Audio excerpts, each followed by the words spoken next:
um videocast Brasil Journal.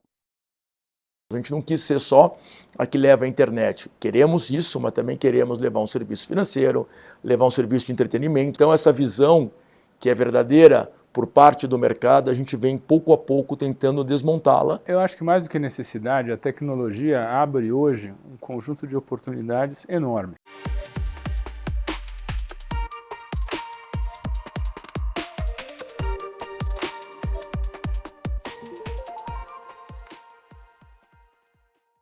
Olá, sejam bem-vindos a mais um McKinsey Talks, um videocast do Brasil Journal feito em parceria com a McKinsey.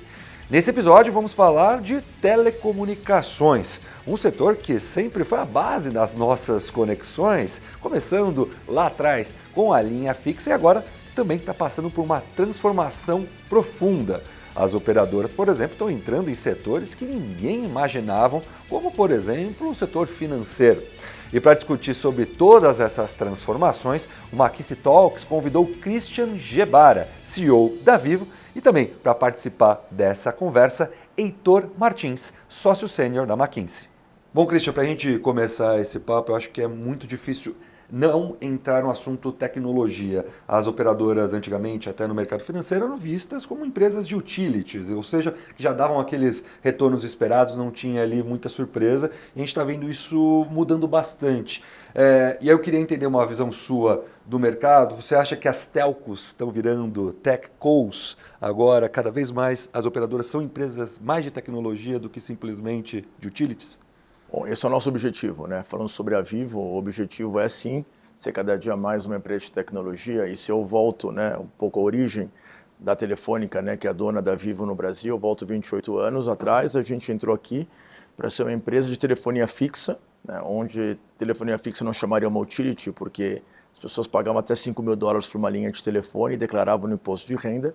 E ao longo desses 28 anos a gente foi transformando tecnologicamente a nossa infraestrutura, né? A chegada da mobilidade, 2G, 3G, 4G, 5G, transformação do cobre para fibra. Então esse movimento de se adaptar à evolução do mercado, à evolução tecnológica sempre esteve dentro, né, do nosso core. Mas indo à tua pergunta específica, né, de ser no que momento o mercado financeiro chegou a chamar-nos de dumb pipes, né, que a gente seria simplesmente o canudo por onde passaria todo o conteúdo e que a gente não teria, né, nenhuma outra função que não seja conectar. Eu nunca acreditei que num país como o nosso, primeiro que a conexão ainda é um bem que tem ainda expansão para ocorrer, né, tem ainda muito lugar para chegar com a conectividade, e segundo, que a gente nunca renunciou também a ser uma empresa que tivesse uma participação nos serviços digitais, seja para as empresas, seja para as pessoas físicas. Então, quando veio a explosão de cloud, de cyber, ou mesmo de IoT, a Vivo se preparou para ser uma empresa que distribuísse esses serviços e tivesse também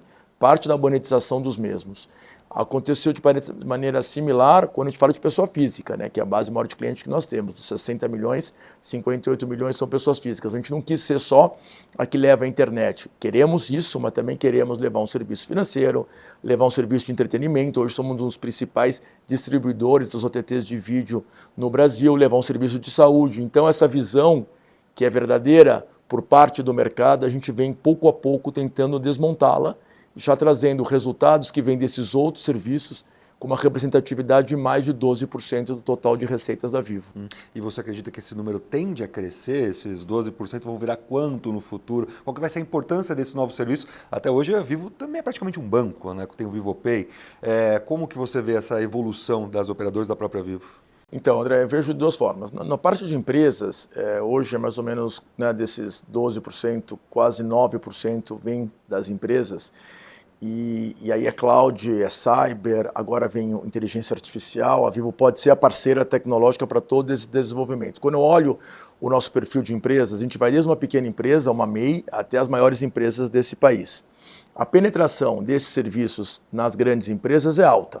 Então, claro, os grandes bancos, as grandes indústrias, ou mesmo, né, as empresas de tamanho médio, elas têm os serviços todos guardados em cloud, têm as soluções de cyber para se proteger contra ataques. Mas quando eu desço para PME, para pequena, né, mais no PME, mais para pequena empresa, que é a grande maioria das empresas no Brasil, o nível de digitalização ainda é muito baixo. Então existe uma oportunidade enorme da gente crescer nessa base e com certeza também desenvolver novos serviços para o topo da pirâmide. A gente anunciou faz alguns meses o maior contrato de IoT do mundo, né, que é com a Sabesp. A gente vai colocar 4,4 milhões de hidrômetros inteligentes nos todos os domicílios de São Paulo, como também de São José dos Campos. A gente anunciou agora também um enorme acordo de agro, né, para automação do agro com a São Martinho. Então, ainda existe novas tecnologias surgindo e a Vivo, pela sua posição de levar a conexão, é a melhor posicionada para ser essa parceira tecnológica.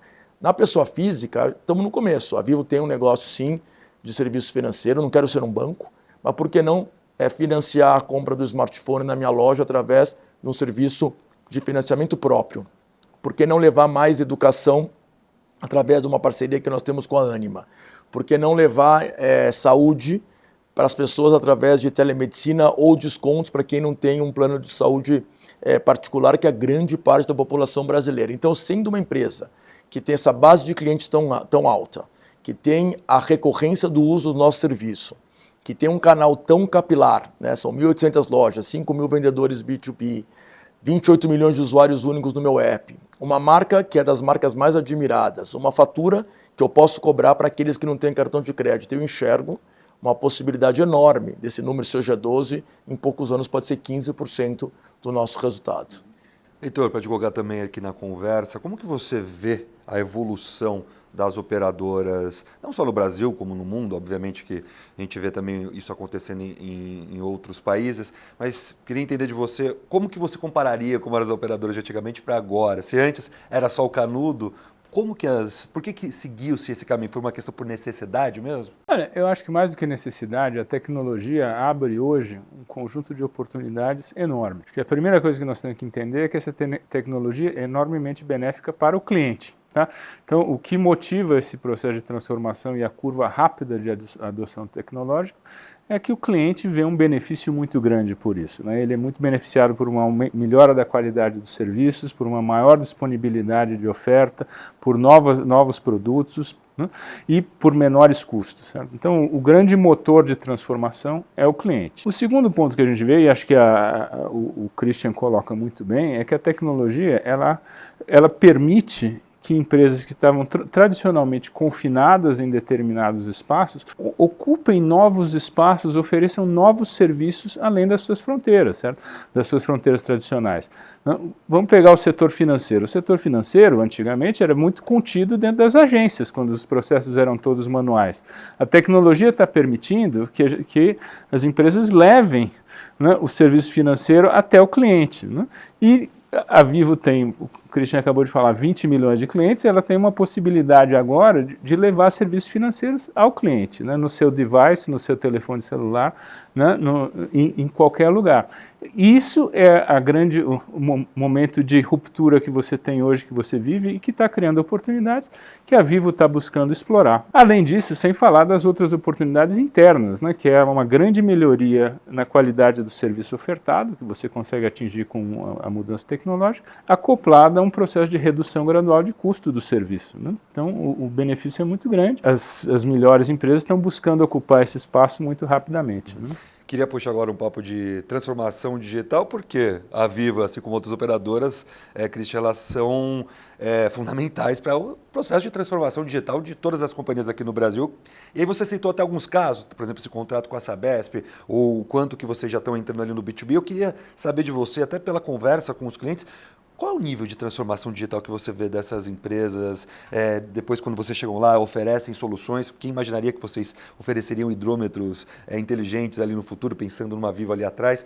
Como que você enxerga ali essa adoção, essa transformação digital, de fato vem acontecer com a maioria das empresas, ou você ainda não vê isso acontecendo? Não, eu concordo, né, o comentário do Heitor, né? As empresas perceberam, vamos lá, tem empresas que perceberam novos mercados através da digitalização, né? Então o e-commerce, por exemplo, o mesmo sistema bancário, o Pix foi uma revolução, né? E o Pix só é possível se você tiver uma conexão, né? Então realmente abriu um prisma muito mais amplo para empresas mais desenvolvidas. Soma-se isso que a digitalização foi acelerada com a pandemia, né? A gente não pode esquecer que o modo de vender ou de se interagir com os próprios colaboradores das próprias empresas ou com os clientes, ele foi acelerado por uma necessidade que veio durante a pandemia. Então, empresas que não estavam preparadas, vamos pensar primeiro internamente, não tinham notebooks dos colaboradores ou não tinham os seus conteúdos em cloud, viram-se de repente que tinham que, né, se preparar para uma situação diferente, né? Veio todo mundo de home office, que também mudou a dinâmica das companhias. E com isso, todo mundo também aprendeu que existiam outros canais para vender, né? O próprio WhatsApp virou um canal de venda. Eu falo para a própria Vivo, a gente tinha 1.800 lojas que a gente fechou, a gente começou a atender, todos os gerentes das lojas voltaram e os colaboradores voltaram a trabalhar nas lojas fechadas, quando se teve um momento mais tranquilo da pandemia, e respondia, falava com o cliente só por WhatsApp e entregava no estacionamento dos shoppings, né? Então isso realmente mudou a nossa maneira de nos relacionar com os clientes, e isso nunca mais volta atrás, né? A gente só vai numa evolução crescente. Agora, o Brasil é um país carente, né? Estou falando de empresas que têm a disponibilidade, né? Um outro ponto que é importante falar, que a conectividade num país como o nosso, ela supre carências. Né, ela é inclusiva, né? Uma vez que a pessoa está conectada, ela vai ter acesso a serviços que ela não teria no modo físico. Infelizmente, a gente não vai chegar com a saúde de qualidade para todo mundo, a educação de qualidade para todo mundo, ou a inclusão financeira para todo mundo, se a gente não tiver o auxílio da conectividade, da digitalização. Então, tudo isso também é uma parte importante para a digitalização dessas empresas. Não é todo mundo que hoje está preparado ou para o letramento digital ou por questões financeiras para conseguir adotar a digitalização. Isso vai cada dia ser mais acessível e com certeza isso vai transformar as empresas ainda mais. Então, só a tua pergunta direta da digitalização depende da empresa, depende do tamanho, mas todas têm essa questão, como eu posso ser mais digital? E aí que eu coloco a Vivo numa posição diferenciada. Você ter 5.000 representantes B2B que estão todos os dias na rua falando com essas empresas, me coloca numa situação que muitas empresas, inclusive globais, não têm essa possibilidade. Por isso que nós somos o principal parceiro de muitas delas, né? O principal parceiro da Microsoft, nós estamos desenvolvendo parceiro da Oracle, parceiro da Cisco, para conseguir levar muitos desses serviços de ponta desenvolvidos em outros países através da força de vendas da Vivo.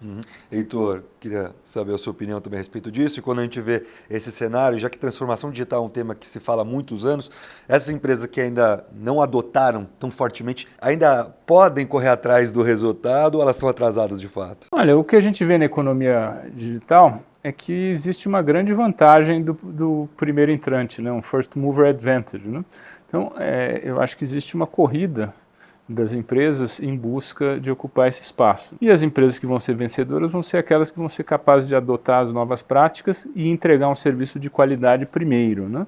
A gente vê isso em vários setores, né? Isso está acontecendo em inúmeros setores dentro da economia. Então, acho que o processo de transformação é sim inexorável, todos os setores e todas as empresas vão ser tocadas por ele, e os vencedores vão ser aqueles que serão capazes de fazer a adoção dessas novas tecnologias de uma maneira coerente primeiro.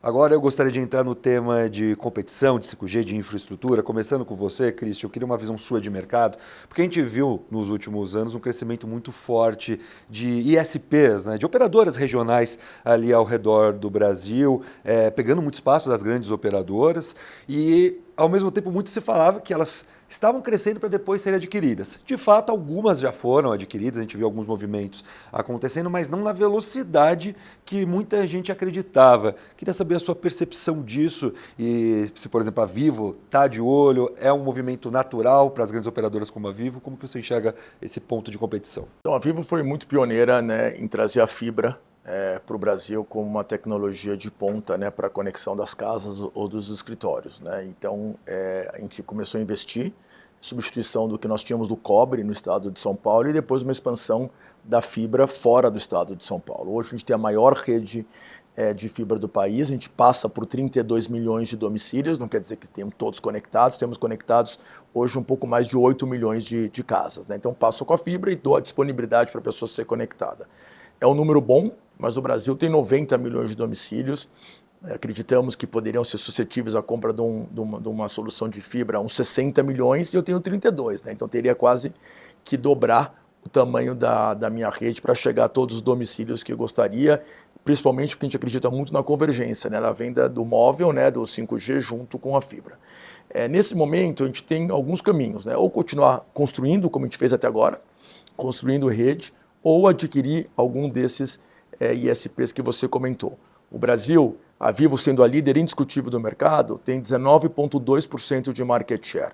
O segundo maior desse mercado tem 7% de market share. Depois tem vários com 2, 3 e 45% está na mão de milhares de pequenos de ISP. Então, o Heitor pode complementar depois, mas é as características de um mercado consolidável, né? Se eu olho para a Espanha, para a França, para a Coreia, para o Japão, o líder de fibra tem pelo menos 35% do mercado. Se olha para o mercado móvel, a Vivo está próxima a 40% do mercado. Então, as características estão aí. Quais são os critérios, né? Os critérios são qualidade da rede, da construção dessa rede. A gente faz construção de rede com a melhor qualidade possível, tanto na rede que passa na rua, como o equipamento que eu ponho na casa do cliente. Então, eu tenho que achar alguém que faça o mesmo. 2, que a sobreposição da rede desse eventual SP não seja muito grande com a minha rede, né? Então, eu cresci, eu estou em 453 municípios. Seria bom comprar pessoas que não estão nos mesmos municípios, ou se nos mesmos municípios em outros endereços. E o terceiro é o preço. A que preço versus eu construir rapidamente. Eu preferia comprar no sentido de evitar tanta sobreposição de rede no país. Mas mesmo assim, a Vivo continua ganhando market share. Para você ter uma ideia, ano passado, o nosso ganho líquido de cliente foi superior a 800 mil. O segundo perdeu 500 mil. Então, nós temos outros ativos para fazer uma proposta de valor vencedora. Mas acredito sim na consolidação. Mas aí você acredita que não está sendo tão acelerado nesse momento por causa de preço, por causa de oportunidade? O que está acontecendo? Preço é uma das expectativas. Agora tivemos uma compra recente que talvez definiu o preço num patamar diferente do que podia ser a expectativa de alguns. Mas eu também tenho que encontrar um ativo que me interesse realmente, né? Porque assim, o custo CAPEX maior não está em passar fibra, está em conectar um cliente. Se eu compro uma empresa que o equipamento da casa do cliente não tem a qualidade que eu preciso trocar. E aí eu tenho maior parte do CAPEX envolvida nessa troca de equipamento.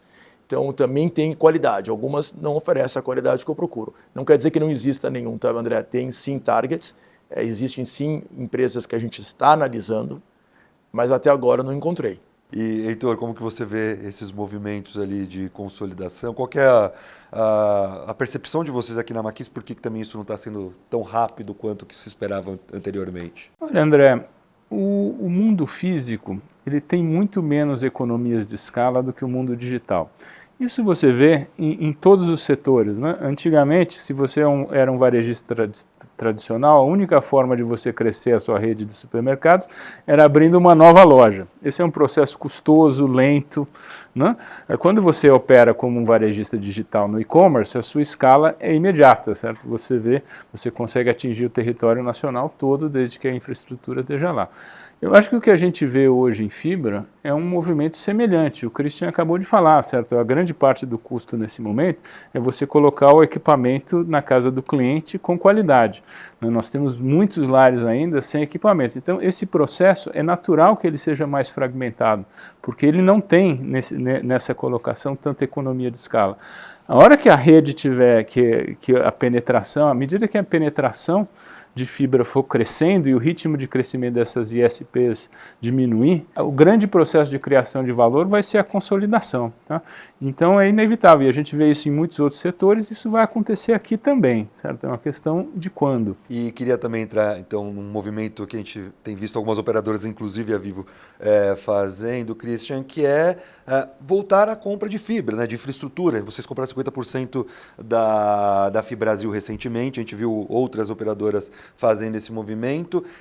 Acabou o modelo asset light, agora as operadoras cada vez mais querem ter, digamos assim, controle de 100% da operação? É uma boa pergunta. No caso da FiBrasil, nós criamos, né, uma empresa naquele momento para nos ajudar no crescimento da nossa rede, que hoje chegou a 32 milhões. A gente trouxe um sócio, que foi o CDPQ naquele momento, para que juntos eu pudesse acelerar o crescimento da minha rede e também pudéssemos criar uma tese que naquele momento parecia ser interessante, que era criar uma rede de fibra neutra. Uma rede de fibra neutra teria como um cliente a Vivo, mas poderia ter outras operadoras, né? Buscando um pouco, como o Heitor falou, um pouco de sinergia também nesse meio físico, uma única rede que pudesse atender a mais de um operador. Nós seríamos o cliente âncora, mas também teríamos aberto a outros, por isso que tínhamos um sócio que tinha 50%, para proteger, né, a ideia de que a Vivo ia controlar aquela empresa e podia estar beneficiada por aquela empresa, que nunca seria a nossa intenção, mas com isso a gente tinha um sócio. O que aconteceu é que a partir do momento que essa rede foi construída, nós chegamos a quase 5 milhões de domicílios crescidos com essa rede, a Vivo terminou sendo quase a única cliente. Sendo quase a única cliente, não tinha muito mais sentido nem para nós e nem para o nosso sócio manter essa rede como um ativo independente ou isolado, né? Também nós tínhamos a vontade de que esse ativo pudesse ter um valor, e a gente pudéssemos capturar o valor também de ter um ativo neutro com mais clientes. Como não aconteceu, para a nossa agilidade e por muito mais sinergia operativa, não tinha mais sentido mantê-lo separado. E para o CDPQ também era um ativo pequeno, considerando o tamanho dos investimentos que eles fazem no Brasil. E por isso a gente voltou a comprar a nossa outra participação, os outros 50% que estava nas mãos do CDPQ. Foi basicamente isso. A gente sempre teve propriedade da nossa infraestrutura, a não ser as torres, que tem as empresas de torres, mas fibra é diferente. Porque enquanto a torre você tem um ativo, você pode irradiar a frequência de todas as operadoras, a fibra, cada cliente é um, né? Então, ou ele está comigo ou ele está com outro, né? Então, tem uma noção de escassez muito maior, enquanto que o móvel você pode colocar vários clientes na mesma antena sendo irradiada, na fibra, se entrar um, sai o outro. Então essa competição pelo mesmo cliente faz que talvez o fibra neutra não tivesse sucesso como a gente esperava aqui. Então eu queria puxar para você, sei que você acompanha outros setores além de telefonia, você enxerga alguma similaridade de outros, ou uma transformação que agora a gente está vendo as operadoras passando, que outros já passaram? Como que você vê o atual momento do setor de telefonia, com todas as discussões que o Christian está trazendo também? Olha, eu acho que o setor de telefonia ele passa por um processo de transformação que a gente está vendo em inúmeros outros setores, né? Eventualmente o setor financeiro é muito visível esse processo, você vê os mesmos elementos de consolidação, de transformação de um serviço que era físico e relativamente tradicional em um modelo muito mais digital, né? E que chega até o cliente e com uma variedade de produtos muito maior, inclusive com serviços que vão além do serviço tradicional. A gente vê isso em mídia, né? Onde você tem transformações muito profundas, quer dizer, e acho que telecom é talvez não seja o primeiro setor no processo de digitalização, mas é um dos mais avançados hoje, certo? É um setor que está se reinventando muito rapidamente, especialmente aqui no Brasil, onde você tem ainda uma indústria que está em transformação.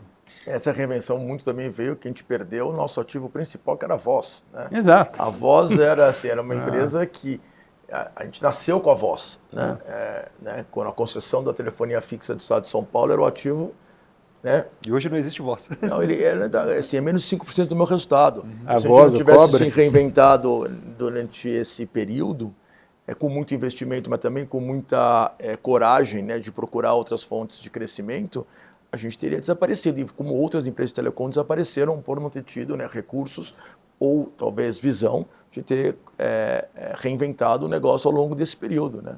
E como que você vê essa concorrência? Tudo bem que a gente tem essa fragmentação em vários, principalmente por causa das regionais, só que quando a gente pega grandes operadores, sobraram 3, sendo a Vivo ali a líder. Como se diferenciar nesse momento? Porque todo mundo oferece 5G, todo mundo tem a sua rede, obviamente que em alguns lugares uma antena de um pega melhor que a antena de outro, mas hoje como é competir nesse mercado em que todo mundo praticamente oferece tudo? Eu não acredito que todo mundo ofereça igual.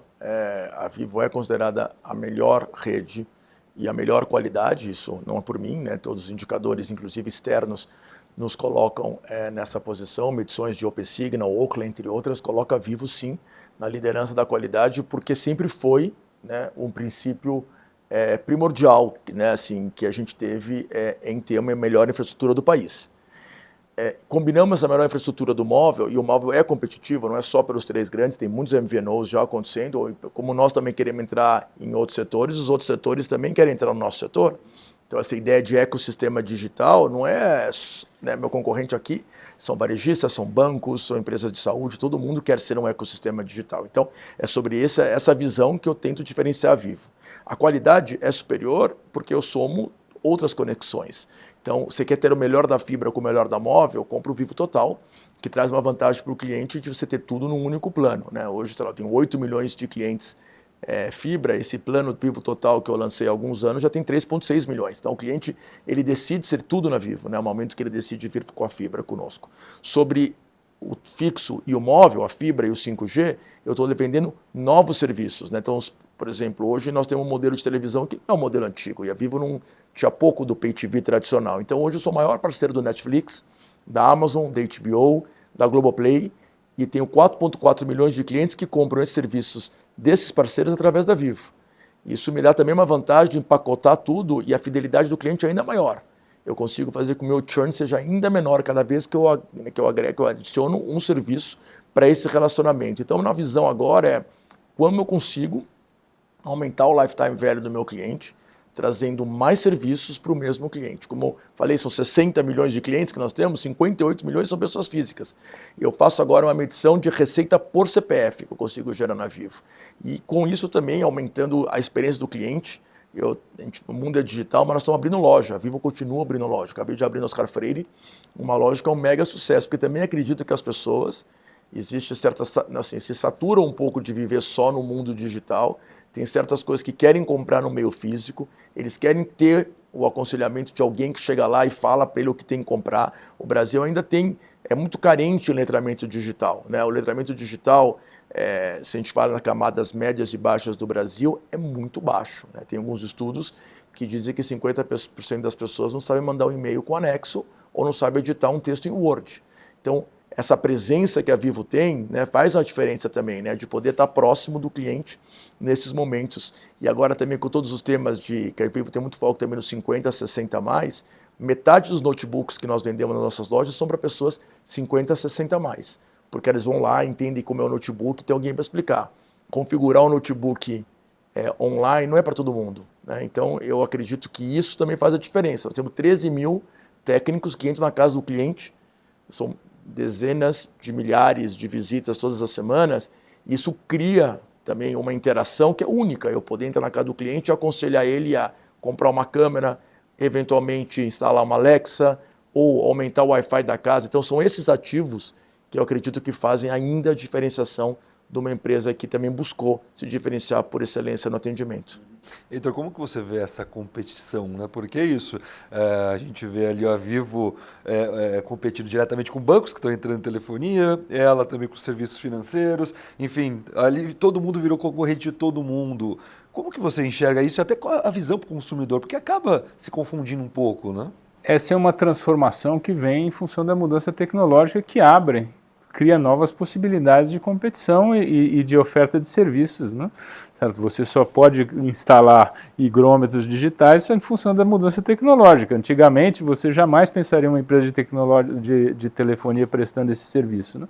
Isso está acontecendo em todos os setores, certo? Você, por um lado, tem um ganho de escala muito grande, por outro, você passa a viver com competidores que não são os seus competidores tradicionais, né? Você passa a competir em novas arenas e passa a sofrer competição em outras arenas, certo? Acho que essa é uma redefinição que a gente vê em todas as cadeias de negócio, em todos os lugares do mundo, né? E é muito benéfica para o consumidor, né? Novamente. O valor, todos nós estamos buscando trazer mais valor para o mesmo consumidor, né? Ou talvez outro consumidor. Então, concordo, é benéfico, né? Vai ter aqui a possibilidade de concorrer, né, nessa atenção ou nessa fidelidade desse cliente. Mas para nós também, como empresa, também nos abre outros caminhos. Quando eu imaginei que a Vivo ia se transformar num varejista, né, as nossas lojas eram focadas em vender serviços e o smartphone para o serviço. Hoje eu estou vendendo a minha promoção de Copa do Mundo, é o Vivo Total com televisão, né? Então eu vendo massageador elétrico nas lojas, estou vendendo alimentador de pets, né, com Wi-Fi, que joga comida quando falta comida. Então essa visão de que a Vivo pode ser um polo de tecnologia, voltando à tua pergunta inicial, também é no meio físico, né? E a gente tem essa visão aqui de São Paulo, onde a pessoa tem várias opções, mas em cidades pequenas onde a gente atua, a gente pode ser o único polo de tecnologia da cidade. Agora, indo para o tema de inteligência artificial, que, enfim, está inundando ali todos os debates, não só aqui no Brasil como no mundo, eu queria começar com você, Christian, perguntando como que vocês estão adotando isso. Obviamente que as LLMs popularizaram o termo, mas sei que vocês usam já a inteligência artificial há algum tempo, não a generativa, obviamente, que começou, como eu disse, há pouco tempo, mas queria entender o quanto que isso já, além da utilização, quanto que ela tem trazido de benefícios para a Vivo, quanto que ela tem trazido até de resultados, porque a gente vê até uns estudos da McKinsey mostram isso, que o impacto ainda não é visto em muitas empresas no balanço, ou realmente ainda não é possível se medir. Na Vivo é possível medir o impacto da inteligência artificial? Como você falou, a história da inteligência artificial vem de anos, né, atrás, né, que não era generativa, mas a Vivo já utilizava. Né? O que a gente tem visto de transformação, por exemplo, no uso do nosso call centers, veio muito ajudado pela inteligência artificial. Anormal, mesmo que a gente tinha antes, a resposta que eu dava para o WhatsApp, que era um canal com muito uso, falando de milhões de acessos todos os meses, era através do uso da inteligência artificial. E mais importante do que isso nos fez ter uma disciplina de organização de dados muito importante, né? Porque tudo da inteligência artificial depende de dados. E uma empresa que tem o volume de dados que nós temos, o importante é estruturá-los de uma forma que eu possa capturar o melhor retorno dessa informação. E a partir da chegada generativa, nós também começamos a nos preparar para utilizá-la. Né? Eu não tenho um número hoje de quanto foi, mas eu posso falar onde nós estamos utilizando e qual a perspectiva que nós temos. Primeiro, usamos de cara como um copilot, né? um assessor para todos os nossos atendentes de call center e das nossas lojas. Então, quando uma pessoa liga no call center, o atendente tem dúvida de como navegar pelos sistemas, ou uma dúvida sobre um produto, ou uma dúvida sobre a própria pessoa que está ligando, o copilot da inteligência artificial o ajuda a melhor resposta ou a melhor navegação. Isso reduziu em 10% o tempo das nossas ligações para aqueles que utilizam o copilot. E o mesmo nós levamos para as lojas, para ajudar na personalização da oferta para aquela pessoa que entra nas nossas lojas, ou mesmo para ajudar o próprio atendente sobre dúvidas sobre os produtos e serviços. A gente também começou a utilizar com a otimização da nossa rede. A gente criou um gêmeo digital, fizemos uma prova em Itu, fizemos um gêmeo digital da cidade, como a gente faria toda a configuração da rede, onde eu colocaria antenas e como eu faria isso da maneira mais otimizada. Os resultados foram muito bons e agora nós estamos fazendo uma extensão, entre outras áreas da rede, onde a gente vai utilizar a IA. Temos usado em TI, como grandes empresas como nós, no desenvolvimento de softwares internos. Aqui eu não tive economia, mas eu tinha um backlog gigantesco que eu consegui criar com muito mais agilidade, muito mais rapidez todos os desenvolvimentos de TI que eu preciso, porque agora programar mudou também de configuração com a chegada da IA. E finalmente nós vamos lançar agora um grande projeto, que é um projeto de call center, onde nós vamos eliminar a URA tradicional, né, numérica, e vamos criar um agente de AI, que vai ser um concierge, que vai atender a primeira ligação. Esse concierge vai falar com 3 agentes AIs, um que vai saber de troca de planos, outro que vai saber de suporte técnico, o terceiro que vai saber de dúvidas de fatura. E na conversa desse concierge com esse AI, a gente espera reter de 60% a 70% das ligações nos próximos trimestres. A gente vai começar com um segmento e vai começar a estender aos outros. Fora licitações públicas, nós estamos utilizando o AI para entender lá quais são as demandas e ver como nós temos para produtos que nós temos para ofertar. Então, assim, é uma revolução, mas acredito que em número nós ainda não estamos compartilhando com o mercado de capital aberto, mas eu acredito que vai vir muito nas áreas de suporte a cliente e nas áreas de gestão de rede.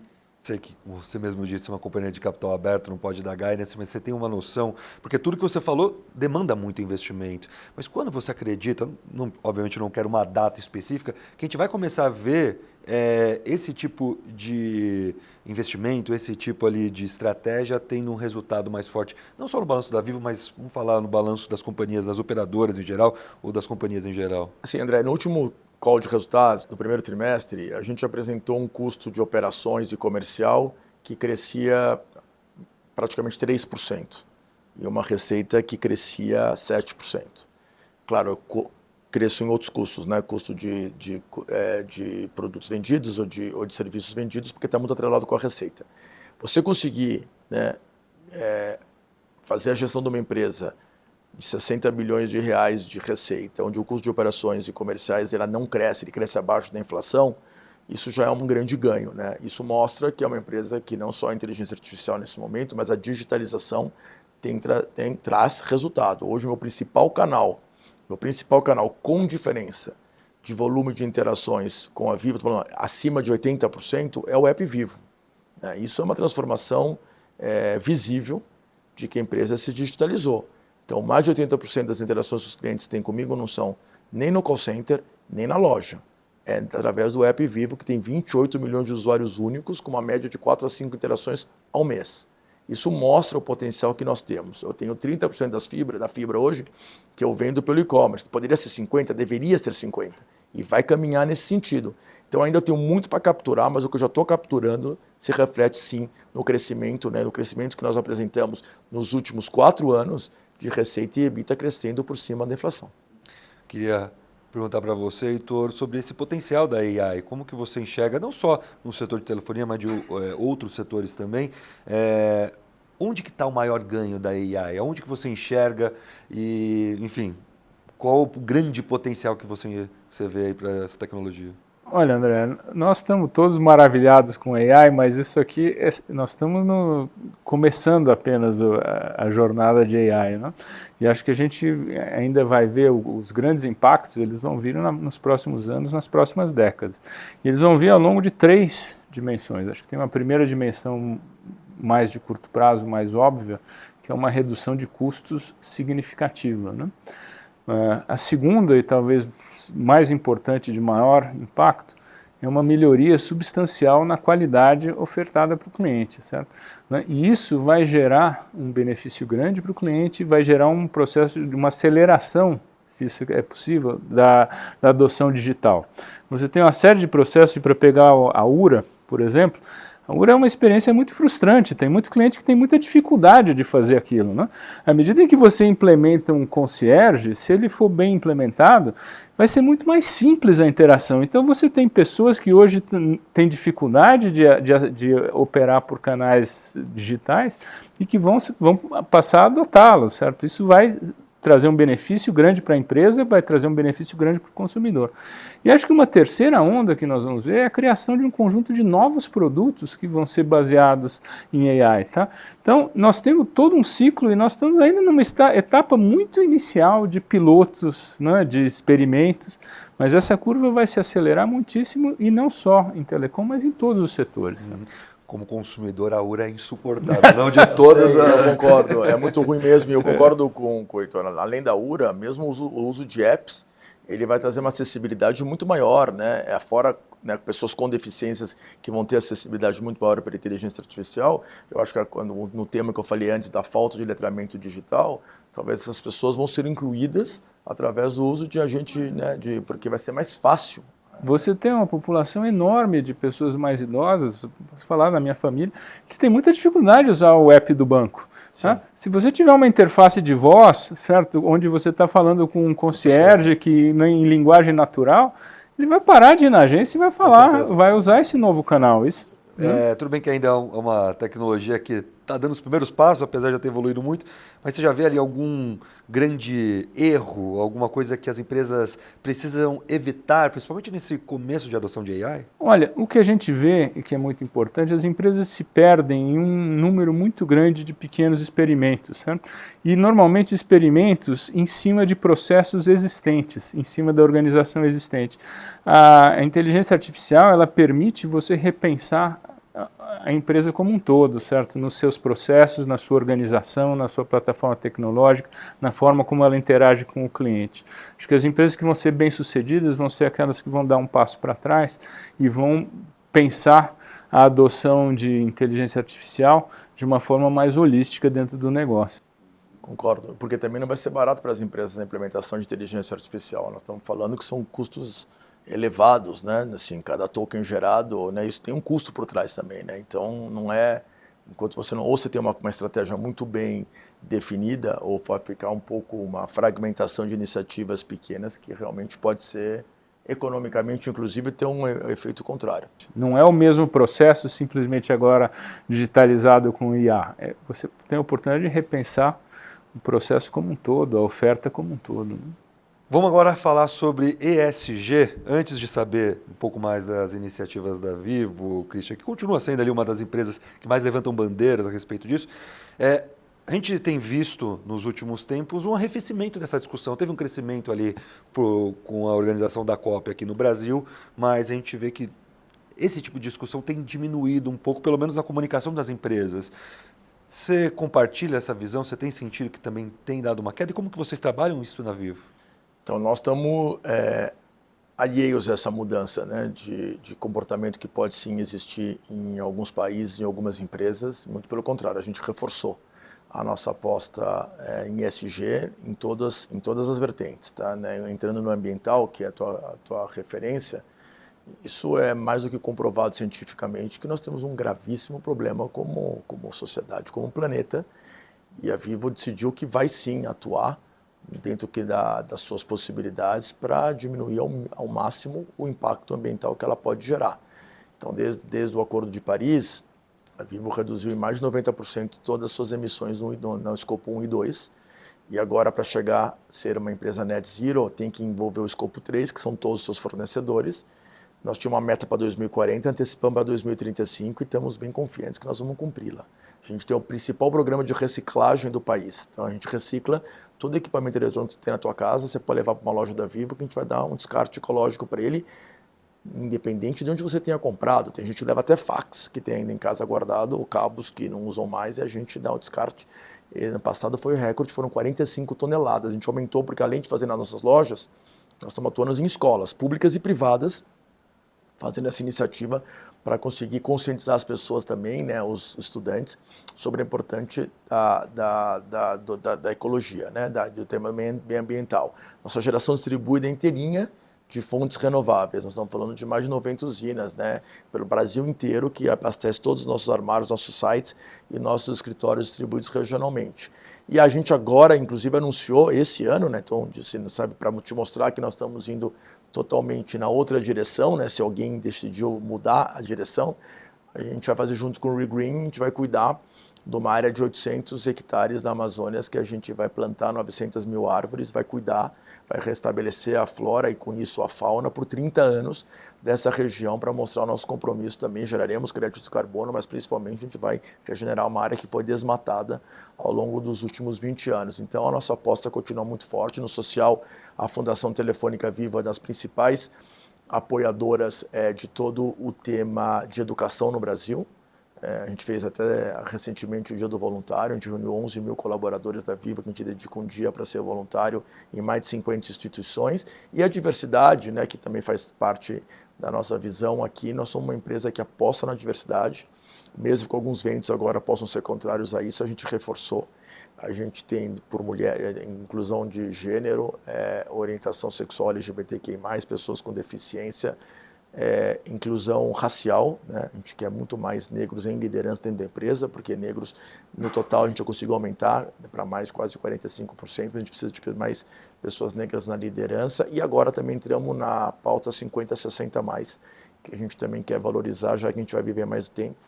A gente também ofereça aqui a oportunidade de trabalho, apesar de ser uma empresa com a idade média de 38 anos, a gente já tem mais de 12%, 50+. Então essa pauta segue sendo aí muito vigente no nosso dia a dia, é um dos pilares estratégicos da empresa, e para o 3º ano consecutivo a gente foi escolhida como a empresa mais sustentável do Brasil pelo ISE aí da B3. Uhum. Puxando você para a discussão, Heitor, como que você vê essa mudança? Não é o caso da Vivo, como o Christian aqui mesmo apontou, mas lá nos Estados Unidos a gente vê esse movimento ainda mais forte. De repente aqui no Brasil, até conversando com gestores, antes isso era uma bandeira que até fazia diferença na hora de investir numa empresa ou não. Eu sinto que deu uma arrefecida. Como que você vê essa discussão do ESG hoje?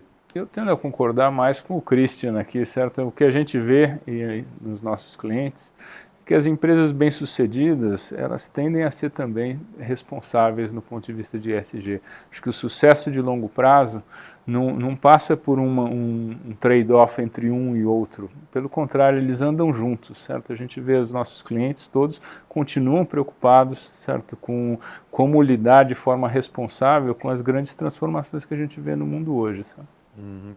E um tema que você até comentou um pouco no começo da conversa, Christian, que é a questão da hiperconectividade. Vocês estão até fazendo campanhas, inclusive para as pessoas saírem um pouco do celular, né, sair um pouco dessa vida digital. Como que surgiu essa ideia? Obviamente a gente vê vários estudos mostrando que realmente essa exposição à internet tem trazido problemas, principalmente para as pessoas mais jovens. Mas no fim das contas, vocês estão estimulando a utilizar menos o próprio produto de vocês. Como é essa dualidade? Bom, que eu não vejo como dualidade, mas eu entendo, né? Parece. Primeiro que a Vivo, né, antes de chegar nisso, a Vivo sempre foi uma grande apoiadora de cultura e de esporte do país. Porque acreditar, né, que as pessoas têm que ir a museus, as pessoas têm que ir ao teatro, né, que são duas das nossas áreas principais, né, museu e teatro, né, que você deveria estar desconectado do seu celular, e muito do esporte, né? E agora estamos expandindo, inclusive, para o kitesurf. Antes da pandemia, a gente já tinha observado e já começou a falar sobre o uso equilibrado do celular, né? Então a gente fez uma campanha bem forte, na época que a gente chamou de Tem Tempo para Tudo, que a gente dizia que tem tempo para o celular, porque tem coisas maravilhosas que a tecnologia nos trouxe, né? A gente falou aqui de inclusão, as pessoas mais velhas, a tecnologia trouxe uma vida de muita descoberta, né, para as pessoas que podem se conectar à internet, né, que tira muito da solidão, né, de pessoas mais velhas que talvez estivessem de uma maneira mais reclusa, a conexão com a família, tem coisas maravilhosas, fora que a educação, a saúde, a gente tem muitos, né, não vamos de maneira alguma falar que foi ruim, mas existe, né, um certo equilíbrio no uso excessivo. Então a gente falou sobre isso naquele momento, tem tempo para tudo, tem tempo para o celular, mas tem tempo também para jantar com os amigos e não pegar no celular, tem tempo para ter uma conversa de casal e não estar no celular. Aí veio a pandemia, tivemos que parar de falar, porque não tinha sentido de falar para as pessoas não estarem conectadas, sendo que a única maneira, né, de viver era se conectando. E depois, passada a pandemia, a gente voltou a falar. E a gente quis ser ainda mais vocal, porque aí sim surgiram vários estudos, e a gente sempre é muito baseado em pesquisas da ciência. Agora, por exemplo, o psiquiatra Rodrigo Bressan está nos ajudando a pensar no próximo passo que a gente vai dar nessa conversa. E a gente percebeu que estava isso impactando sim a saúde mental das pessoas, dos jovens. A gente fez a primeira campanha, que é tempo de mudar o teu tempo com o teu celular, né? Então realmente é muito direto sobre o serviço que a gente vende.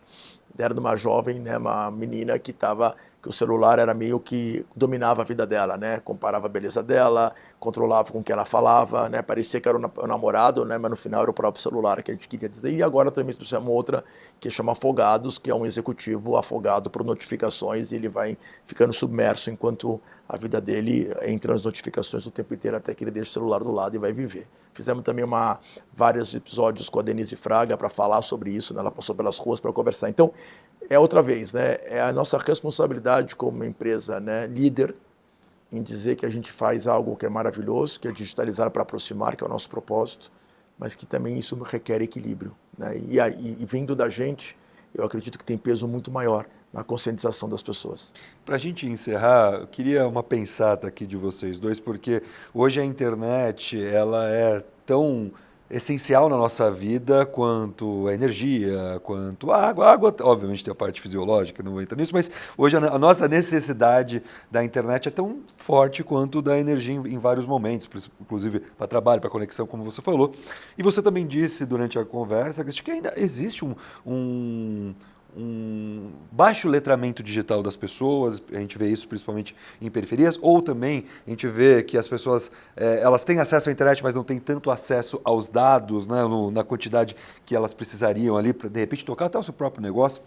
Todo esse preâmbulo para dizer assim, quando que vocês acreditam ali que a internet vai ser ali tão abundante que todos vão ter acesso de uma maneira ilimitada, e o quanto que isso pode também trazer de benefícios? A gente sabe dos malefícios, como você mesmo disse, da hiperexposição, mas para a gente colocar mais pessoas nesse mundo que de repente elas estão ali escanteadas, e que com a internet a gente consegue de uma maneira aproximar mais as pessoas nesse sentido e de repente levar até na pirâmide ali da sociedade.